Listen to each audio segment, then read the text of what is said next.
Bus driver ने shortcut लेने के चक्कर में बस को एक वीरान टनल में घुसा दिया, पर उसने सपने में भी नहीं सोचा था कि ये टनल जो सिर्फ कुछ मीटर लंबी थी, उसमें वो 20 मिनट से ज्यादा से बस चला रहा है, फिर भी कोई एग्जिट नहीं दिख रहा है। पहले जब वो ग्रैंड टनल से जाता था तो नॉर्मल स्पीड में भी 15 मिनट में बाहर निकल जाता था। वो देश की सबसे लंबी टनल थी, पर अब हमें चलते हुए 20 मिनट से ज्यादा हो गए हैं। ये सुनकर ड्राइवर को भी बात सही लगी, तो उसने सबकी बात मानकर बस को वापस घुमा लिया।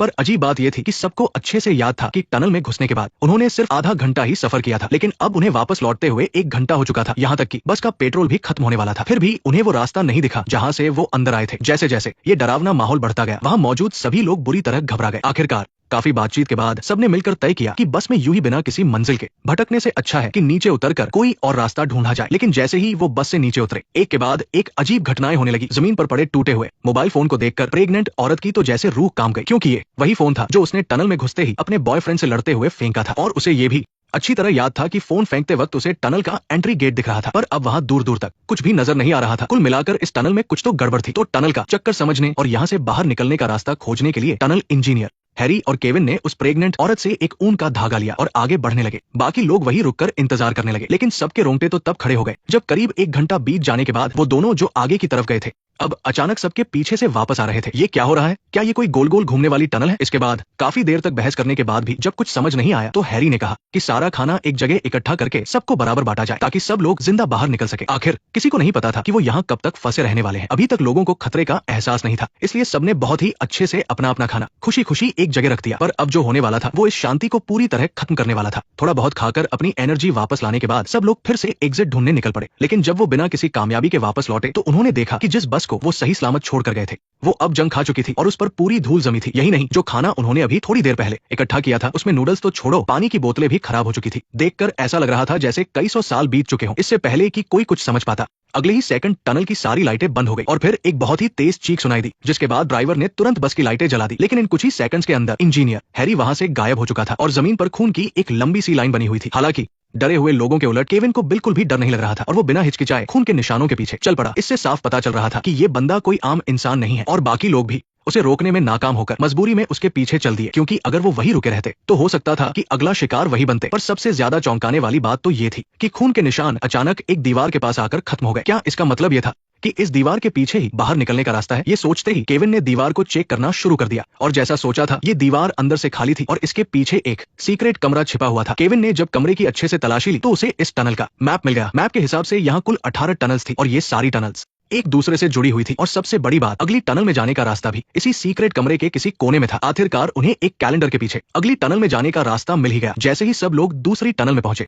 भूख के मारे उनकी हालत खराब होने लगी। तभी ड्राइवर ने अचानक देखा कि उनके सामने बिल्कुल वैसी ही एक बस खड़ी थी जैसी पहली टनल में थी। और मजे की बात तो ये थी कि बस में रखा खाना भी खराब नहीं हुआ था। पर इससे पहले कि ड्राइवर खुश हो पाता, एक चश्मे वाले आदमी ने उसे धक्का देकर सारा खाना छीन लिया। लेकिन इसी धक्के की वजह से ड्राइवर के हाथ गलती से वो चीज लग गई जिससे वो सबसे अपनी बात मनवा सकता था, और इंसानियत का असली इम्तिहान अब यहीं से शुरू होने वाला था। अपने हाथ में आई उस बंदूक के दम पर ड्राइवर ने न सिर्फ सारा खाना वापस ले लिया, बल्कि सबको कई मीटर पीछे हटने पर भी मजबूर कर दिया। और पिछली बार जब सब खा रहे थे तो जिस लाल ड्रेस वाली लड़की ने नूडल्स को जंक फूड बोलकर खाने से मना कर दिया था, अब वो भूख से तड़प रही थी। तो वो धीरे से बस के पास आई और जानबूझकर अपने कपड़े थोड़े नीचे खिसका लिए।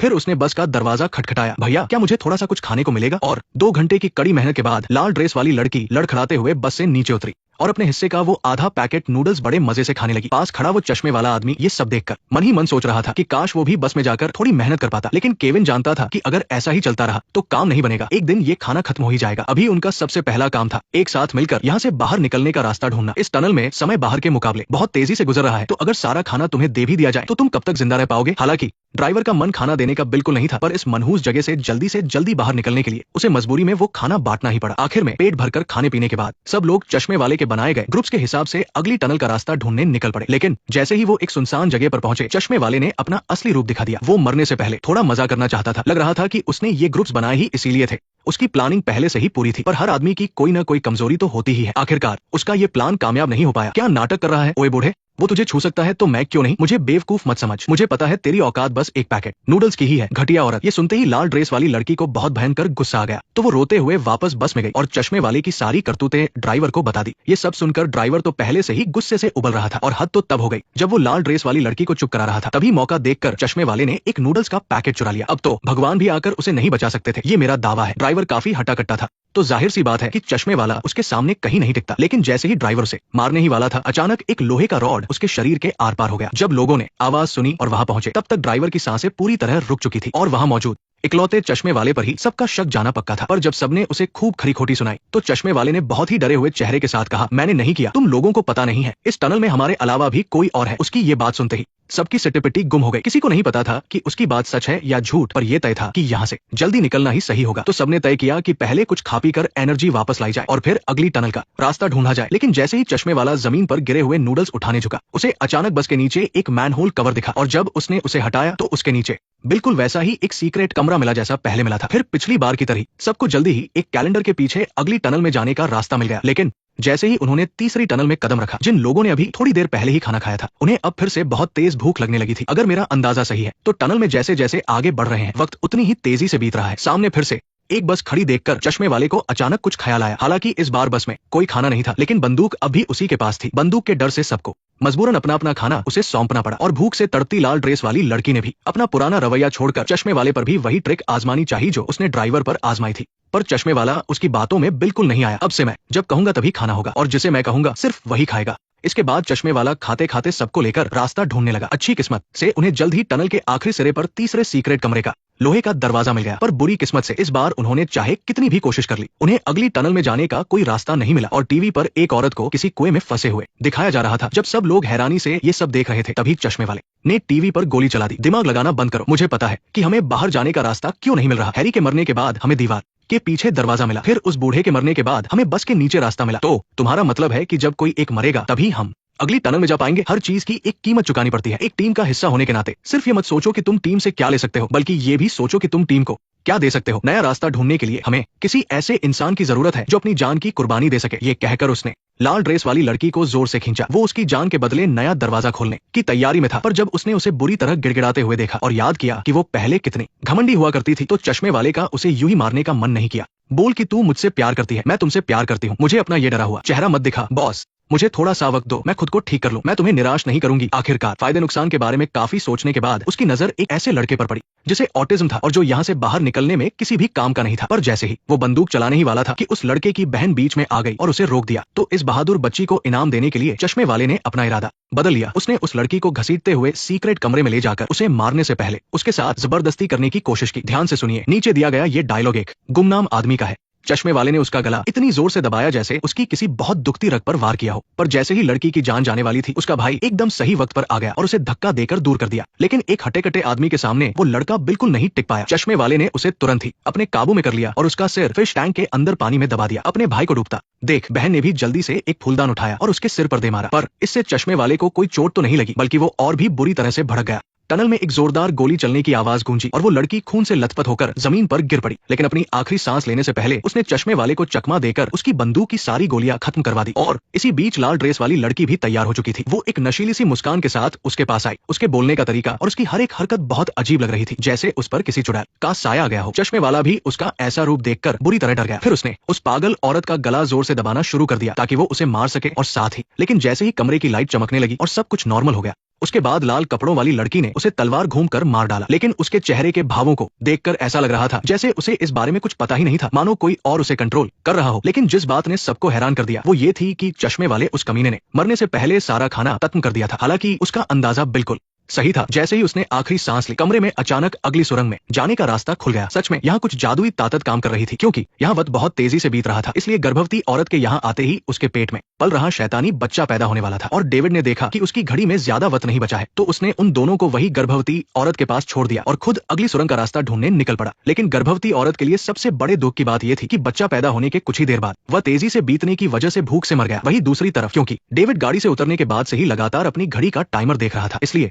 लाल कपड़ों वाली लड़की को लगा कि उसे पक्का कुछ पता है। इसलिए यहाँ से निकलने के लिए उसने चश्मे वाले की बंदूक डेविड पर तान दी और उसे बाहर ले जाने के लिए कहा। उस बंदूक में अब गोलियां नहीं बची थी, लेकिन इससे पहले कि वो कुछ पूछ पाता, चश्मे वाला गाड़ी के बाहर नजर आया। ये नजारा देखकर लाल कपड़ों वाली लड़की बुरी तरह डर गई। वो सुरंग में इधर उधर भागने लगी और आखिरकार एक ड्रेसिंग टेबल के सामने पहुंच गई। लेकिन इससे पहले कि वो कुछ समझ पाती, पीछे से किसी ने उसका गला रेत दिया। औरत और बच्चे दोनों के मारे जाने के बाद बाकी लोग भी सही सलामत आखिरी सुरंग तक पहुंच गए। सामने से आती तेज रोशनी को देखकर डेविड की खुशी का ठिकाना नहीं रहा। लेकिन तभी जैसे ही उसकी घड़ी का टाइमर खत्म हुआ, डेविड लैब में होश में आ गया। लेकिन बगल में बेहोश पड़े आदमी को देखकर वो बहुत ज्यादा परेशान हो गया, क्योंकि अगर ये आदमी अब होश में नहीं आया तो उसकी पत्नी की जान चली जाएगी। दरअसल 3 दिन पहले डेविड की पत्नी जब गाड़ी से घर लौट रही थी तो अचानक गाड़ी खराब होने से वो शहर के बाहर फंस गई। बड़ी मुश्किल से उसे एक ट्रक ड्राइवर मिला, लेकिन उसकी शक्ल देखकर उसने तुरंत उसकी मदद लेने से मना कर दिया। फिर वो पलटकर एक हैंडसम लड़के के पास गई, इस उम्मीद में कि वो उसे शहर तक ले जाएगा जहां से वो मदद ले सके। लेकिन उसने सपने में भी नहीं सोचा था कि शरीफ सा दिखने वाला ये आदमी असल में एक सीरियल किलर है, जिसे पुलिस पागलों की तरह ढूंढ रही है। और इस तरह वो भी लापता हो गई। क्योंकि ये छठा मामला था, इसलिए पुलिस ने भी इसे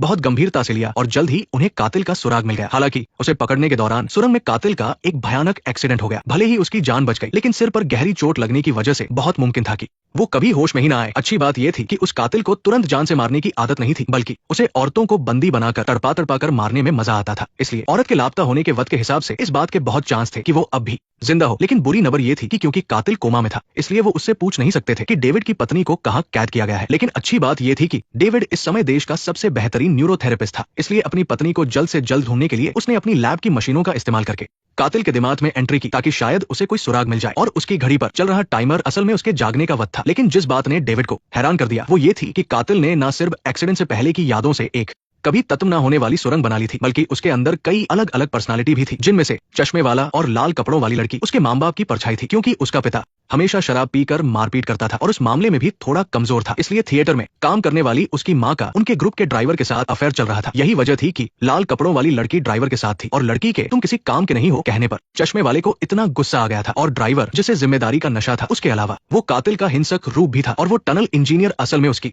मेन पर्सनालिटी थी, जो उसका सही और समझदार हिस्सा था। असल जिंदगी में भी वो एक टनल इंजीनियर ही था। गर्भवती औरत उसका सुपरीगो थी, जो उसकी नजर में एक परफेक्ट माँ की छवि थी। और वो दोनों बच्चे उसके बचपन की यादें थी, जो गुमसुम, कमजोर और थोड़े लड़कियों जैसे थे। और इन 6 अलग अलग पर्सनालिटी ने इस मिशन को बहुत मुश्किल बना दिया था। आखिरकार अपनी पत्नी का पता लगाने के लिए उसे सबसे पहले ये जानना था कि असली कातिल वाली पर्सनालिटी कौन सी है। लेकिन कई बार आजमाने के बाद उसे लगा कि उनमें से कोई भी असली कातिल नहीं है। किस्मत से दिमाग के अंदर कैलेंडर पर बनी उस पेंटिंग और टीवी पर अपनी पत्नी को कैद देखकर डेविड को अंदाजा हो गया कि उसकी पत्नी को दक्षिण में बहने वाली नदी के पास किसी गुफा में कैद किया गया है। मौसम विभाग की रिपोर्ट के हिसाब से आने वाले काफी लंबे समय तक वहां लगातार भारी बारिश होने वाली थी। सीधे शब्दों में कहें तो अगर एक दिन के अंदर सही जगह का पता नहीं चला तो बहुत मुमकिन था कि वो औरत डूबकर मर जाएगी। इसलिए अपनी पत्नी को जल्द बचाने के लिए डेविड दोबारा कातिल के दिमाग में गया। और इस बार उसे एक बहुत बड़ी बात पता चली। बचपन की पर्सनालिटी टॉम के अलावा वो लड़की जिसे चश्मे वाले ने बहुत पहले मार दिया था, वो लूसी भी अभी तक जिंदा थी। तुम मरी नहीं लूसी, लूसी ही टॉम है और टॉम ही लूसी है, तो तुम ही असली कातिल हो। मैंने कोई जुर्म नहीं किया है, मैं तो बस उन बुरी औरतों को सजा दे रही हूँ, जिसमें तुम्हारी पत्नी भी शामिल है। दरअसल जब कातिल बहुत छोटा था तब उसका पिता उसे बहुत मारता था और माँ उसे नफरत करती थी। सिर्फ उसकी सबसे प्यारी गुड़िया लूसी ही हमेशा उसका साथ निभाती थी। इसलिए